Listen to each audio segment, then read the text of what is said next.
یہ بھگت سنگھ کی سسٹر کی تصویر ہے۔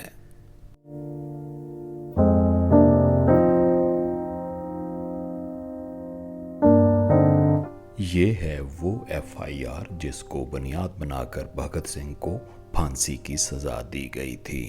انگریزی میں ترجمہ کر کے اس کے ساتھ لگا دیا گیا ہے۔ یہ ہیں وہ انگریز جنہوں نے سردار بھگت سنگھ کے خلاف سازش کی اور پھانسی دلوانے میں مرکزی کردار ادا کیا۔ بھگت سنگھ کے مسلمان ساتھی اشفاق اللہ خان۔ یہ اس دور کا ہفتہ وار شائع ہونے والا اخبار غدر ہے۔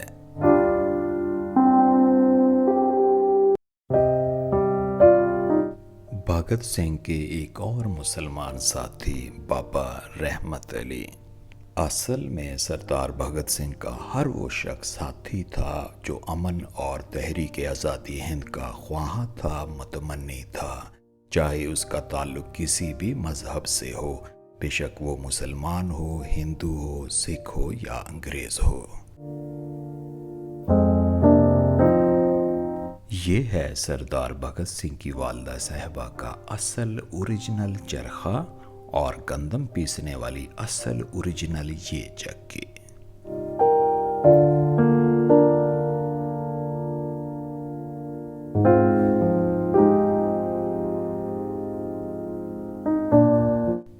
حویلی سردار بھگت سنگھ کے کمرے، در و دیوار، دروازے، کھڑکیاں، فرش اور اس میں موجود متعلقہ تمام چیزیں آج بھی اپنی اصل حالت میں موجود ہیں، جس کا تمام کریڈٹ ورک خاندان اور اس حویلی کے موجودہ آنر جناب چودھری اقبال ورک صاحب کو جاتا ہے۔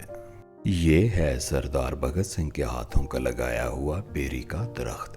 اس درخت کو اس دروازے کی جانب سے اندر جا کے دیکھتے ہیں۔ اس درخت پہ آج بھی پھل لگتا ہے۔ اسی درخت کے نیچے بیٹھ کر سردار بھگت سنگھ نے انقلاب سے متعلقہ کتابیں پڑھنے کی شروعات کی۔ تو اس طرح تحریک آزادی ہند کے سفر کے ساتھیوں کے ہمراہ یہ درخت بھی سردار بھگت سنگھ کا قریبی ساتھی کہلاتا ہے۔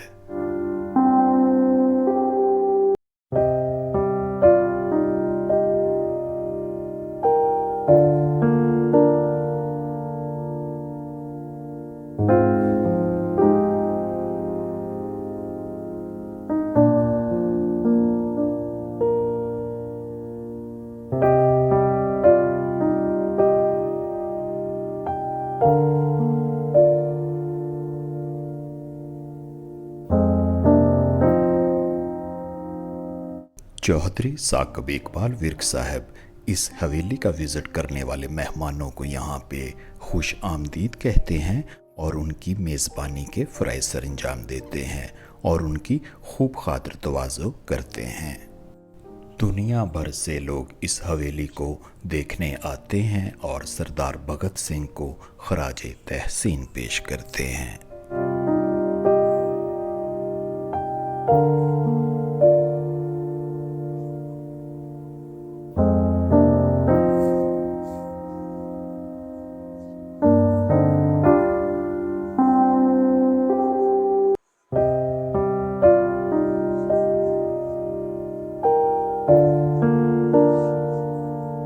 یہ سردار بھگت سنگھ کے والد صاحب کی تجوری ہے۔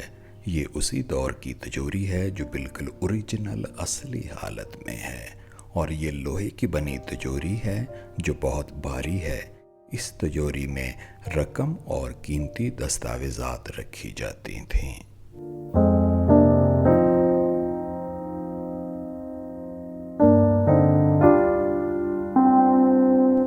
اب آپ کو دکھاتے ہیں وہ اسکول جس میں سردار بھگت سنگھ نے ابتدائی تعلیم حاصل کی۔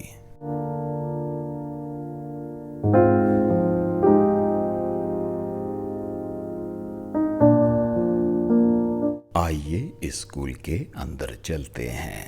اس اسکول کا پرانا نام دے آنند ویدک ہائی اسکول تھا۔ ابتدا میں یہ پرائمری اسکول تھا۔ اب اس اسکول کا نام گورنمنٹ ہائی اسکول 105 گاب بے بنگے ہے۔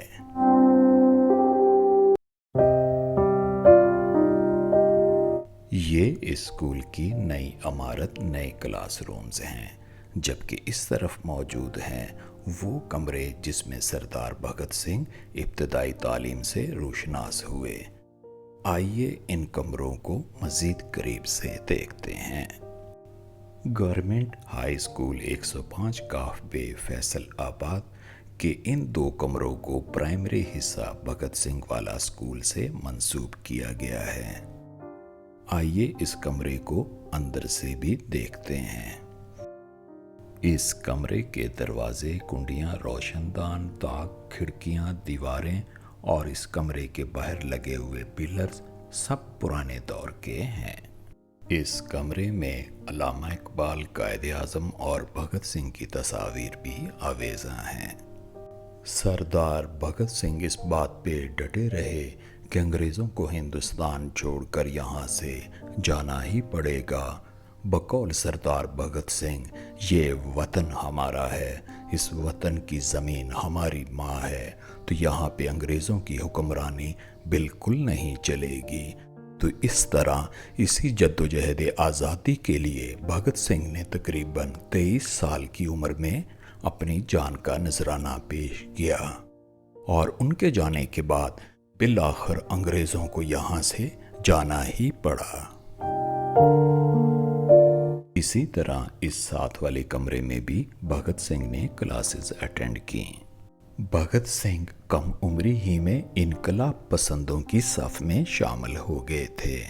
سردار بھگت سنگھ نے لاہور کے مشہور کالج نیشنل کالج NCA میں بھی تعلیم حاصل کی۔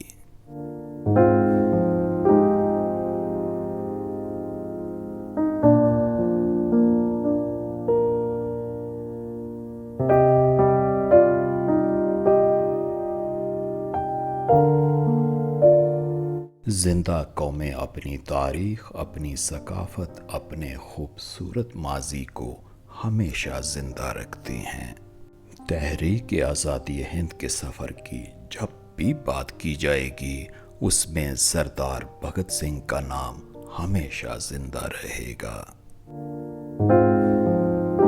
انشاءاللہ اگلی ویڈیو کے ساتھ آپ سے دوبارہ ملاقات ہوگی۔ اپنے اور اپنے پیاروں کے لیے اپنا بہت خیال رکھیں۔ شکریہ۔